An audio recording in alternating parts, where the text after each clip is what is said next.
قوم لوط جنہوں نے ایسی برائی کو ایجاد کیا جو ان سے پہلے دنیا میں کسی قوم نے نہ کیا تھا، ایسی بدکاری جس کی مثال تاریخ میں کہیں نہیں ملتی۔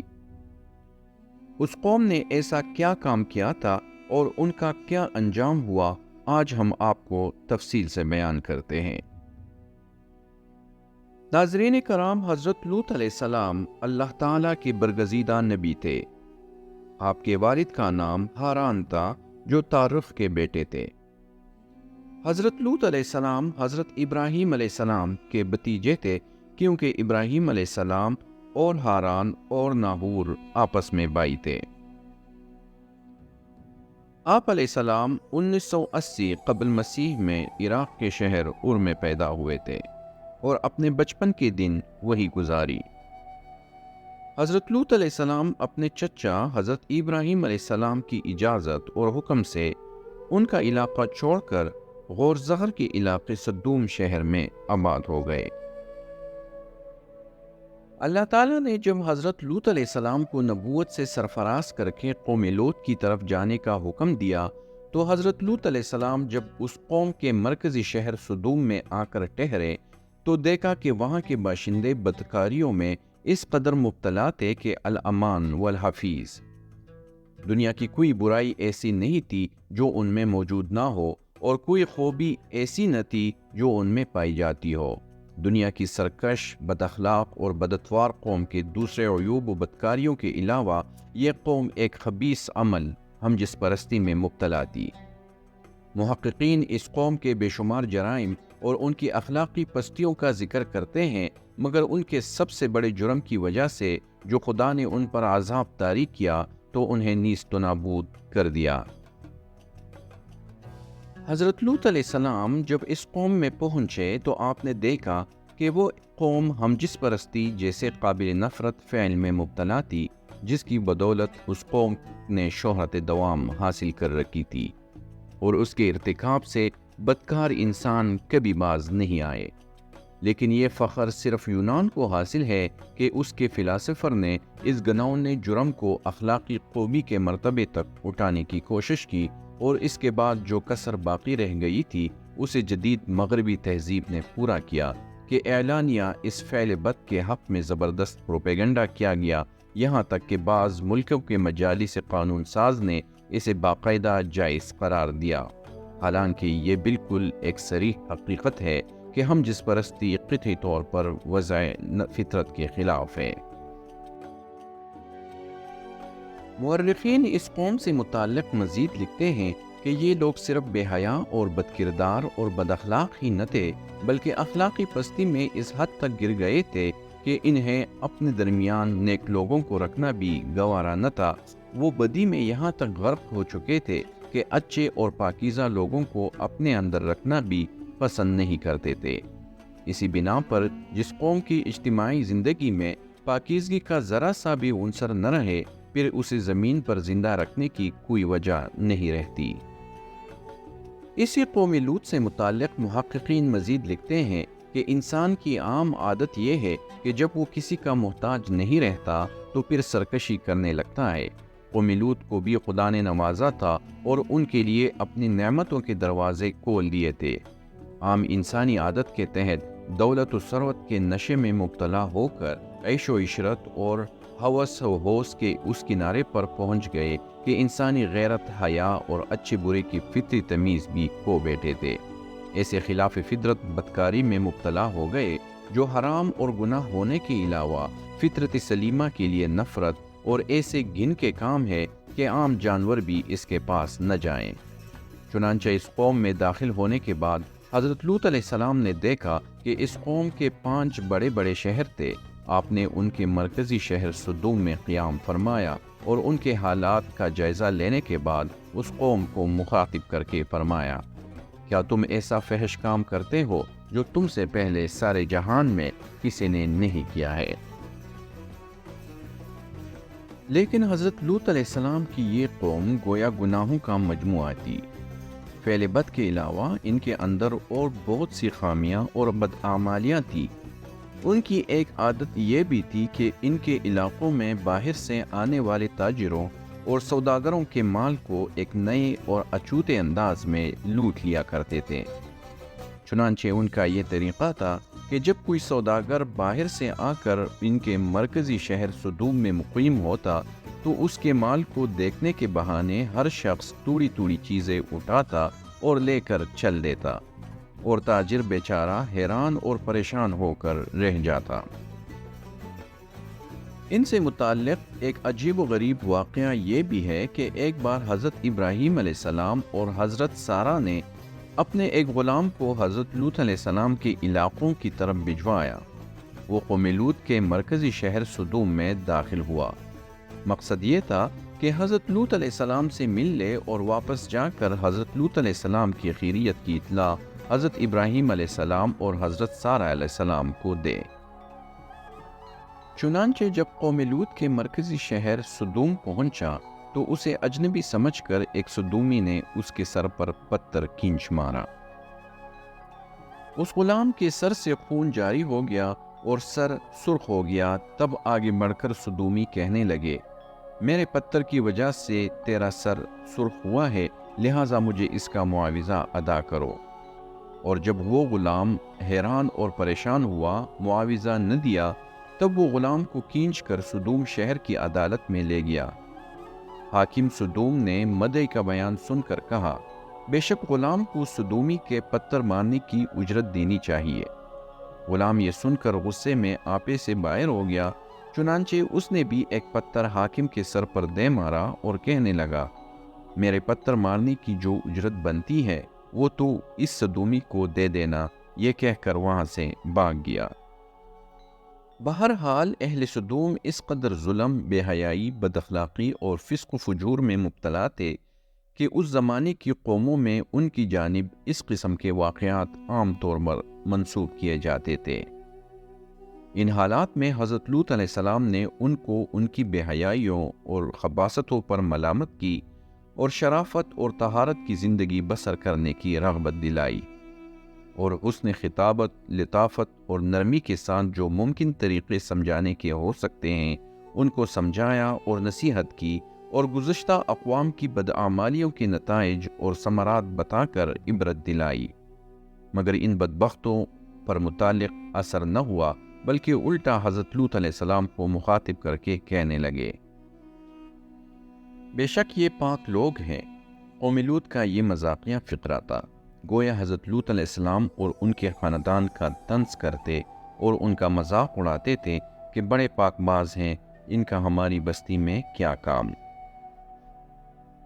حضرت لوط علیہ السلام کے ایک عرصے تک بار بار سمجھانے کے باوجود جب ان کی قوم اپنی بری عادتوں سے باز نہ آئی، تب خدا نے اس قوم کو عذاب دینے کا فیصلہ کر لیا، اور یہ عذاب ان کی طرف حضرت ابراہیم علیہ السلام کی سمت سے آیا۔ اللہ تعالیٰ نے 3 فرشتوں کو حضرت ابراہیم علیہ السلام کو اولاد کی بشارت دینے کے علاوہ حضرت لوط علیہ السلام کی قوم پر عذاب طاری کرنے کے لیے روانہ کیا۔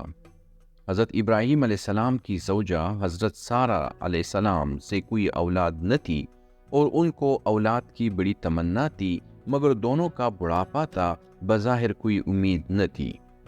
اللہ تعالیٰ نے فرشتوں کے ذریعے خوشخبری بھیجی، اور وہ اس شان کی کہ نریلا اولاد ہوگی، اور ان کا نام بھی اسحاق تجویز فرمایا۔ پھر یہ بھی بتا دیا کہ وہ زندہ رہیں گے اور وہ بھی صاحب اولاد ہوں گے۔ ان کے لڑکے کا نام یعقوب ہوگا، اور دونوں اللہ تعالیٰ کے رسول اور پیغمبر ہوں گے۔ یہ فرشتے کیونکہ انسانی شکل میں آئے تھے، اس لیے حضرت ابراہیم علیہ السلام نے ان کو عام مہمان سمجھ کر مہمان نوازی شروع کی۔ بنا ہوا گوشت سامنے لا کر رکھا، مگر وہ تو حقیقتاً فرشتے تھے، کھانے پینے سے پاک، اس لیے کھانا سامنے ہونے کے باوجود اس کی طرف ہاتھ نہیں بڑھایا۔ حضرت ابراہیم علیہ السلام کو یہ دیکھ کر اندیشہ لاحق ہوا کہ مہمان نہیں معلوم ہوتے، ممکن ہے کسی فساد کی نیت سے آئے ہو۔ فرشتوں نے ان کا یہ اندیشہ معلوم کر کے بات کھول دی اور بتلا دیا کہ ہم اللہ تعالیٰ کے فرشتے ہیں، آپ گھبرائیں نہیں، ہم آپ کو اولاد کی بشارت دینے کے علاوہ ایک اور کام کے لیے بھی بھیجے گئے ہیں کہ قوم لوط پر عذاب نازل کریں۔ حضرت ابراہیم علیہ السلام کی زوجہ محترمہ حضرت سارہ پس پردہ یہ گفتگو سن رہی تھی۔ جب معلوم ہوا کہ یہ انسان نہیں فرشتے ہیں تو پردے کی ضرورت نہ رہی۔ بڑھاپے میں اولاد کی خوشخبری سن کر ہنس پڑی اور کہنے لگی، کیا میں بڑھیا ہو کر اولاد جنوں گی؟ اور یہ میرے شوہر بھی بوڑھے ہیں۔ فرشتوں نے جواب دیا کہ کیا تم اللہ تعالیٰ کے حکم پر تعجب کرتی ہو جس کی قدرت میں سب کچھ ہے؟ خصوصاً تم خاندان نبوت میں رہ کر اس کا مشاہدہ بھی کرتی رہتی ہو کہ اس خاندان پر اللہ تعالیٰ کی غیر معمولی رحمت اور برکت نازل ہوتی رہتی ہے جو اکثر سلسلہ اسباب ظاہری سے بالاتر ہوتی ہے۔ پھر تعجب کی کیا بات ہے؟ یہ اس واقعے کا خلاصہ ہے کہ آگے انہی فرشتوں نے حضرت لوط علیہ السلام کی طرف جانا تھا۔ حضرت عبداللہ بن عباس رضی اللہ عنہ نے فرمایا کہ یہ تین فرشتے حضرت جبرائیل علیہ السلام، میکائیل علیہ السلام اور اسرافیل علیہ السلام تھے۔ انہوں نے بشکل انسانی آ کر حضرت ابراہیم علیہ السلام کو سلام کیا۔ حضرت ابراہیم علیہ السلام نے سلام کا جواب دیا اور ان کو انسان سمجھ کر مہمان نوازی شروع کی۔ اس پر حضرت ابراہیم علیہ السلام بڑے فکر مند ہوئے اور ان فرشتوں کو مخاطب کر کے فرمایا، وہاں تو لوط علیہ السلام بھی موجود ہیں، اس لیے عذاب نہ بھیجا جائے کہ ان کو غضب پہنچے گا۔ ایسا کہنے سے حضرت ابراہیم علیہ السلام کا مطلب یہ تھا کہ اس بہانے سے بچ جائے۔ اس پر فرشتوں نے حضرت ابراہیم علیہ السلام پر یہ ظاہر کیا کہ اس قوم پر ضرور عذاب آنے والا ہے جو کسی طرح ٹلنے والا نہیں، اس لیے اس باب میں کچھ کہنا سننا بیکار ہے۔ رہا معاملہ حضرت لوط علیہ السلام کا کہ وہ وہاں ہیں، سو ان کو اور سب ایمان والوں کو وہاں سے علیحدہ کر دیا جائے گا۔ اس کے بعد قوم لوط پر عذاب طاری کیا جائے گا تاکہ حضرت لوط علیہ السلام اور ایمان والوں کو کوئی غضب نہ پہنچے۔ چنانچہ حضرت ابراہیم علیہ السلام کے ہاں سے فارغ ہونے کے بعد ان تینوں فرشتوں نے قوم لوط پر عذاب طاری کرنے کے لیے ان کی سرزمین کا رخ کیا تھا۔ حضرت لوط علیہ السلام کی قوم اس علاقے میں رہتی تھی جسے آج کل مشرقی اردن کہا جاتا ہے، عراق اور فلسطین کے درمیان واقع ہے۔ بائبل میں اس قوم کے صدر مقام کا نام سدوم بتایا گیا ہے۔ بہرحال حضرت ابراہیم علیہ السلام کے پاس سے نکل کر وہ تینوں فرشتے حضرت لوط علیہ السلام کی قوم کی طرف گئے۔ حضرت لوط علیہ السلام کی قوم کی طرف جانے کا مقصد ان کا قوم لوط پر عذاب طاری کرنا تھا، اور اللہ تعالیٰ جس قوم کو عذاب میں پکڑتے ہیں ان پر ان کے عمل کے مناسب ہی عذاب مسلط فرماتے ہیں۔ اس موقع پر بھی اللہ تعالیٰ کے یہ فرشتے حسین لڑکوں کی شکل میں بھیجے گئے۔ جب وہ حضرت لوط علیہ السلام کے گھر پہنچے تو ان کو بشکل انسانی دیکھ کر انہوں نے بھی مہمان سمجھا، اور اس وقت وہ سخت فکر اور غم میں مبتلا ہو گئے کہ مہمانوں کی مہمانی نہ کی جائے تو یہ شان پیغمبری کے خلاف ہے۔ اگر ان کو مہمان بنایا جاتا ہے تو اپنی قوم کی خباثت معلوم ہے، اس کا خطرہ ہے کہ وہ مکان پر چڑھ آئے اور ان مہمانوں کو اذیت پہنچائے اور ان کی مدافعت نہ کر سکیں گے۔ دل میں کہنے لگے، آج بڑی سخت مصیبت کا دن ہے۔ چنانچہ اللہ تعالیٰ نے اس عالم کو عجیب عبرت کی جگہ بنایا ہے جس میں اس کی قدرت کاملہ اور حکمت بالغہ کے بے شمار مظاہرے ہوتے ہیں۔ آزر بت پرست کے گھر میں اپنا خلیل حضرت ابراہیم علیہ السلام پیدا کر دیا، اور حضرت لوط علیہ السلام جیسے مقبول اور برگزیدہ پیغمبر کے گھر میں ان کی بیوی کافروں سے ملتی اور حضرت لوط علیہ السلام کی مخالف تھی۔ جب یہ محترم مہمان حسین لڑکوں کی شکل میں حضرت لوط علیہ السلام کے گھر میں مقیم ہو گئے تو ان کی بیوی نے قوم کے اوباش لوگوں کو خبر دی کہ آج ہمارے گھر میں اس طرح کے مہمان آئے ہیں۔ حضرت لوط علیہ السلام کا سابقہ اندیشہ سامنے آ گیا جس کا انہیں فکر اور غم تھا۔ چنانچہ ان کی قوم کے افراد دوڑتے ہوئے ان کے پاس آئے اور وہ پہلے ہی سے نامعقول حرکتیں کیا کرتے تھے۔ چنانچہ جب قوم لوط کے لوگ حضرت لوط علیہ السلام کے گھر پر چڑھ دوڑے اور ان حسین مہمانوں کو آپ سے مانگا، اس موقع پر حضرت لوط علیہ السلام بڑے تنگ ہوئے۔ حضرت لوط علیہ السلام نے جب دیکھا کہ ان کی مدافعت مشکل ہے، ان کو شر سے باز رکھنے کے لیے فرمایا کہ تم اس شر و فساد سے باز آ جاؤ، اور یہ جو میرے قوم کی بیٹیاں ہیں یہ تمہارے لیے جائز اور پاک ہیں، تو خدا سے ڈرو اور میرے مہمانوں کے بارے میں میری بے عزتی نہ کرو۔ کیا تم میں سے کوئی بھی شائستہ آدمی نہیں ہے؟ وہ بولے کہ تم کو معلوم ہے کہ تمہاری قوم کی بیٹیوں کی ہمیں کچھ حاجت نہیں، اور جو ہم چاہتے ہیں وہ تم کو خوب معلوم ہے۔ اس وقت ہر طرح سے عاجز ہو کر حضرت لوط علیہ السلام کی زبان پر یہ کلمہ آیا، کاش مجھ میں اتنی قوت ہوتی کہ میں اس قوم کا خود مقابلہ کر سکتا، یا پھر کوئی جتھا یا جماعت ہوتی جو مجھے ان ظالموں کے ہاتھ سے نجات دلاتی۔ اس وقت تک حضرت لوط علیہ السلام کو بدماشوں کے اس حملے تک یہ معلوم نہ تھا کہ مہمان در حقیقت فرشتے ہیں، اور اس وقت یہی سمجھ رہے تھے کہ یہ چند مسافر لڑکے ہیں جو ان کے ہاں ٹھہرے ہیں۔ انہوں نے اپنے فرشتے ہونے کی حقیقت اس وقت تک نہیں کھولی تھی۔ چنانچہ جب بدماشوں کا ہجوم حضرت لوط علیہ السلام کی قیام گاہ پر پل پڑا، فرشتوں نے ان سے کہا، اب تم اپنے گھر والوں کو لے کر یہاں سے نکل جاؤ اور ہمیں ان سے نمٹنے کے لیے چھوڑ دو۔ ہم اللہ تعالیٰ کے فرشتے ہیں، ان کے قابو میں آنے والے نہیں، اس قوم پر عذاب نازل کرنے کے لیے آئے ہیں۔ حضرت عبداللہ بن عباس رضی اللہ عنہ سے منقول ہے کہ اس واقعے میں جب قوم لوط ان کے گھر پر چڑھ آئی تو حضرت لوط علیہ السلام نے اپنے گھر کا دروازہ بند کر لیا۔ فرشتے بھی مکان کے اندر تھے۔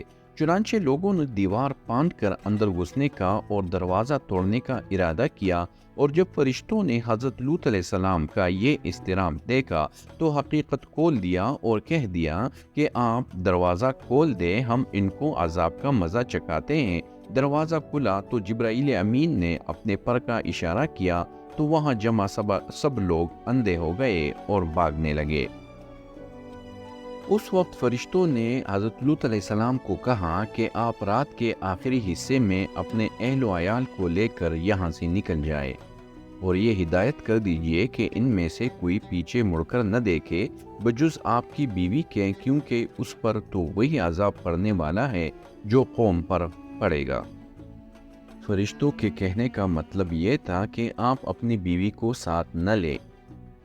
بعض روایات میں ہے کہ ہوا یوں کہ بیوی بھی ساتھ چلی، مگر جب قوم پر عذاب آنے کا دھماکہ سنا تو پیچھے مڑ کر دیکھا اور قوم کی تباہی پر اظہار افسوس کرنے لگی۔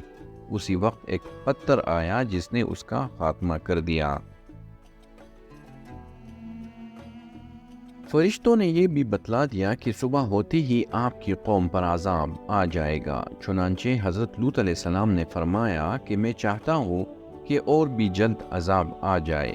اس پر فرشتوں نے کہا، صبح تو کچھ دور نہیں، بس ہوا ہی چاہتی ہے۔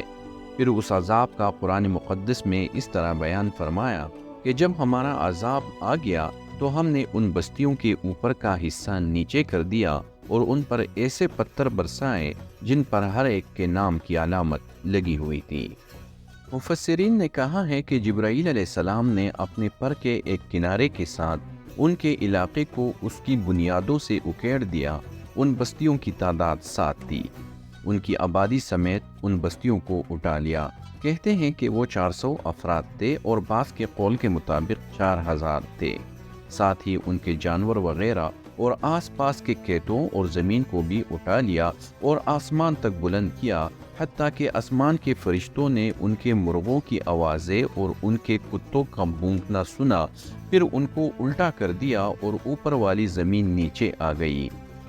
مجاہد کہتے ہیں کہ سب سے پہلے نیچے گرنے والے ان کے سردار اور شرفاء تھے، اور ہم نے ان پر کنگریلے پتھر برسائے، اور ہر پتھر پر اس شخص کا نام لکھا ہوا تھا جس پر اس پتھر نے آ کر گرنا تھا اور اسے کچلنا تھا۔ روایات میں آتا ہے کہ حضرت لوط علیہ السلام کی بیوی اپنے خاوند اور 2 بیٹیوں کے ساتھ باہر نکلی، لیکن جب اس نے سخت چیخ اور بستی کے نیچے گرنے کی آواز سنی تو پلٹ کر اپنی قوم کی طرف دیکھا اور کہنے لگی، اے میری قوم۔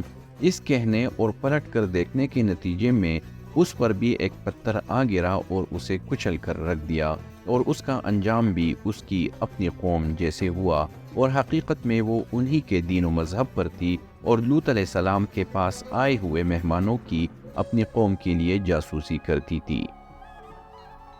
عذاب کے بعد سے اللہ تعالیٰ نے اس علاقے کو اتنا گرم اور بدبودار کر دیا ہے کہ نہ اب اس کے پانی سے فائدہ اٹھایا جا سکتا ہے اور نہ اس کے آس پاس کی زمین سے فائدہ اٹھایا جا سکتا ہے، کیونکہ وہ قابل کاشت نہیں، بالکل خراب اور بیکار ہو گئی ہے۔